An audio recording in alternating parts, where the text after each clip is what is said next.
Hello, everyone, and welcome to Life Redesigned. I'm Bob.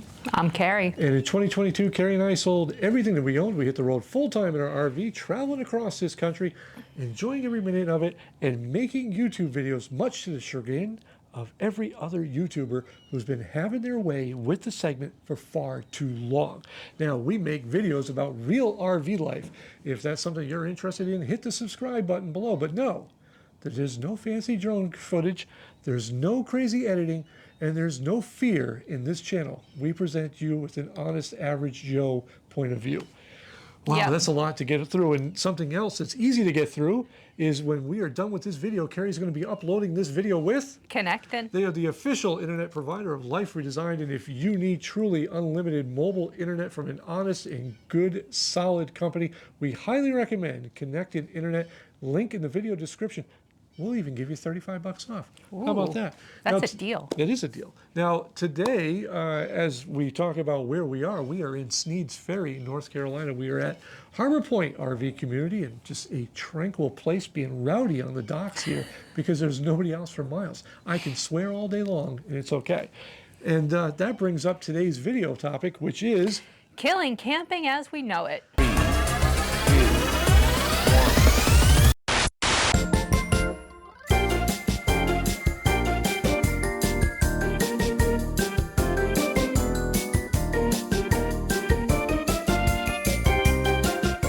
Now, these are all the things that RVers have let us know over the past few months, meeting in person. This is not something from the YouTube comments. It's just something we've talked to other RVers who've been doing this for quite a while and what they feel is killing the camping environment, well, going in 2024.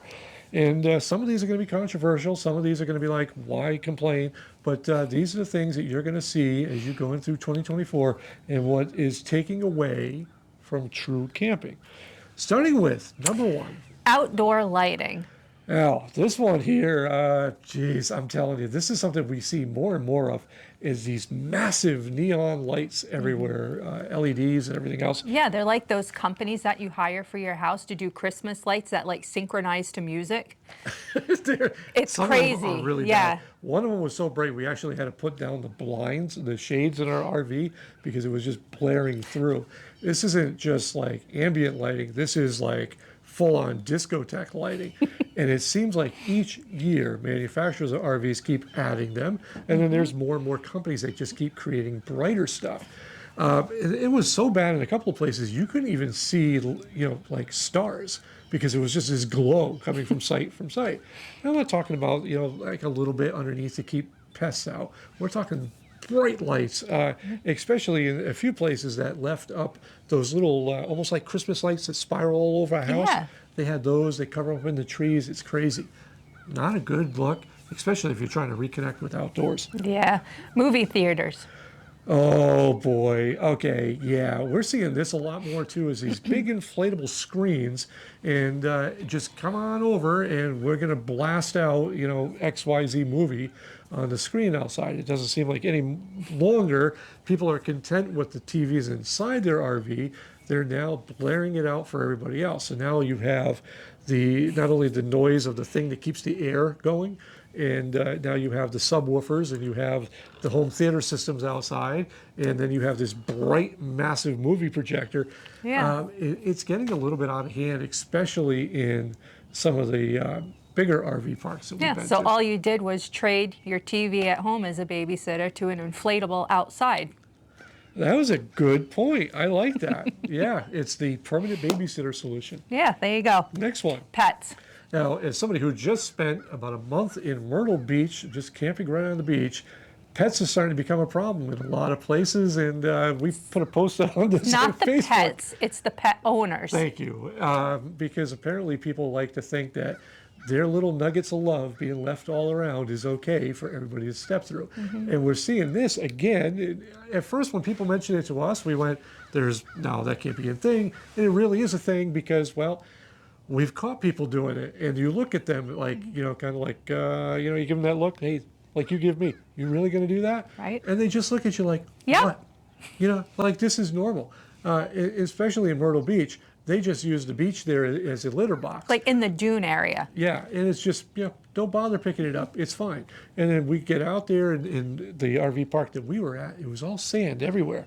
All the roads covered in sand. And what is it? Nuggets of love. Except the corner. We called that Dookie Corner. Dookie Corner. And the sad reality is because of these irresponsible pet owners, well, it's going to ruin it for the rest of us that are, responsible pet owners. Oh, did I say something I shouldn't have said?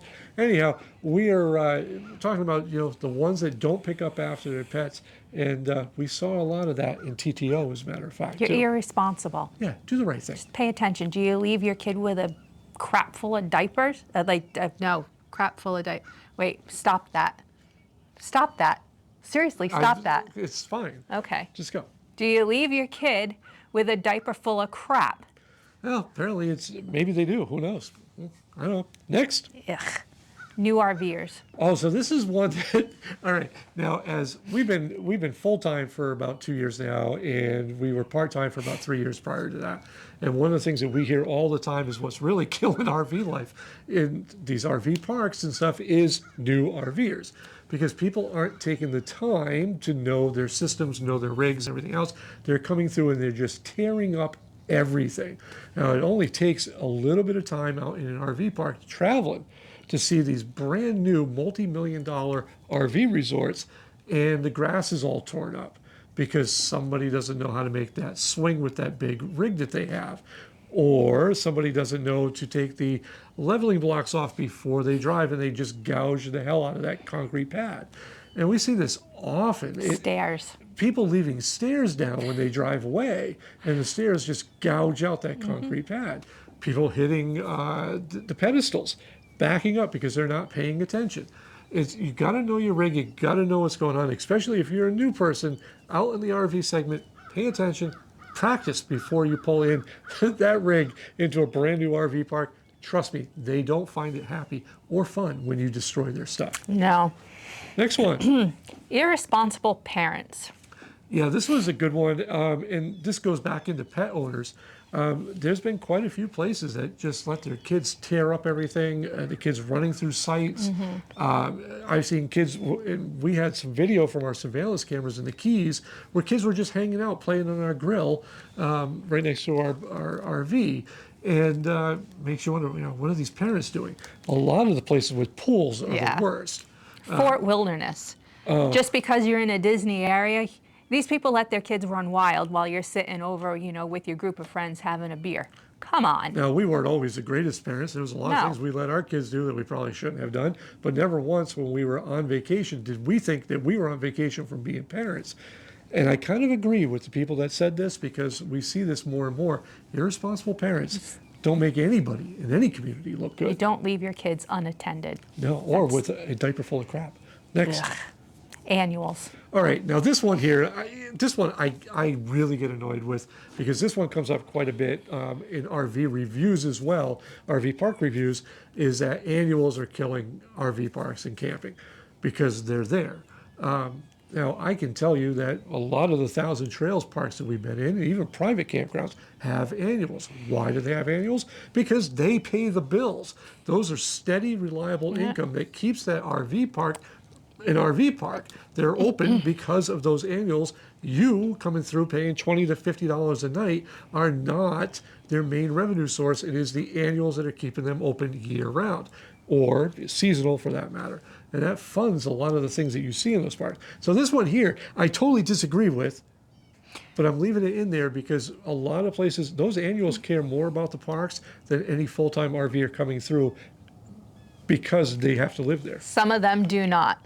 In Kentucky. Some of them look like they're just abandoned crap holes. But they're still there. So, I mean. Yeah, I think it really comes down to annuals in and of themselves are not killing it. There may be some, just like there are some irresponsible parents that are, ruin it for everybody else. They're killing the vibe of the place. But they're killing the vibe of the place. But I don't think in and of itself, annuals are needed in every RV park because that's what keeps the power going. It keeps the parks open. You could not run these places hoping that somebody is going to come through and book your spot. It's just, you can't pay Uncle Sam with hopes and a prayer. Trust me, I've been audited. I know. Next. YouTube. Oh, YouTube is terrible.